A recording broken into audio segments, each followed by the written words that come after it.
உன் வாழ்நாட்கள் நீடிக்க வேண்டுமா? இது இயேசு கிறிஸ்துவுக்குள் பிரியமான என் சகோதர சகோதரிகளே, இந்த நிமிட நெஞ்சத்திற்கு இயேசு நாமத்தில் அன்போடு அழைக்கிறேன்.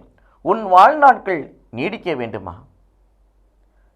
எனக்கு கடவுள் கொடுத்த இந்த வாழ்நாள், இந்த வாழ்க்கை நீடித்திருக்க வேண்டும் என்று சொன்னால், நாம் நீடிய ஆயுளோடு சுகத்தோடு நீடிய நாள் வாழ வேண்டும் என்று சொன்னால், நம்மை படைத்த தாயையும் தந்தையும் மதித்து நடக்க வேண்டும். உன் தாய் தந்தையை மதித்து நட என்று சொல்லுகிறார். எபேசியர் 6:2 வாசிக்கின்ற பொழுது, உன் தாய் தந்தையரை போற்று, உன் தாய் தந்தையரை மதித்து நட, அப்பொழுது நீடுடி நலமாய் வாழ்வாய் என்று சொல்லுகிறார்.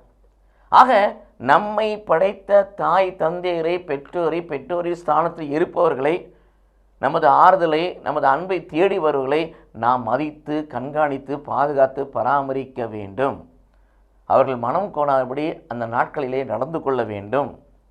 இரண்டாவது பிரியமானவர்களே, எதெல்லாம் செய்யக்கூடாது என்று ஆண்டவர் சொல்லுகிறார்.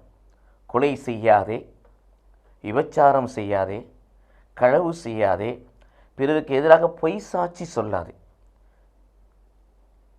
இவையெல்லாம் நாம் செய்யக்கூடாத காரியமாக இருக்குது.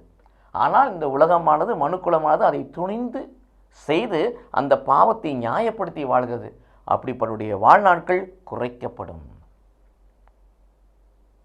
மட்டுமல்ல பிரியமானவர்களே, பிறருடைய மனைவி, பிறருடைய அடிமை, பிறருடைய அடிமை பெண், மாடு கழுதை அல்லது அவருடைய உடைமைகளை நாம் அபகரிக்கின்ற பொழுது, பிறருக்குரியதை நாம் கவர்ந்து கொள்ளுகின்ற பொழுது, நாம் நம்முடைய ஆயுசு நாட்களை இழந்து போகிறோம்.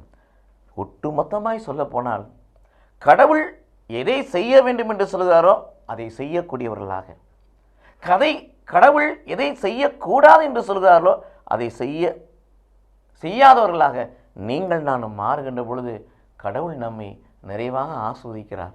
நாம் வாழ்ந்து சுகமாயிருப்போம். நீடிய ஆயுளோடு வாழ்ந்து சுகமாயிருப்போம். அத்தகைய வாழ்க்கையை பெற்றுக்கொள்ள கடவுள் சொல்வதை செய்வோம்.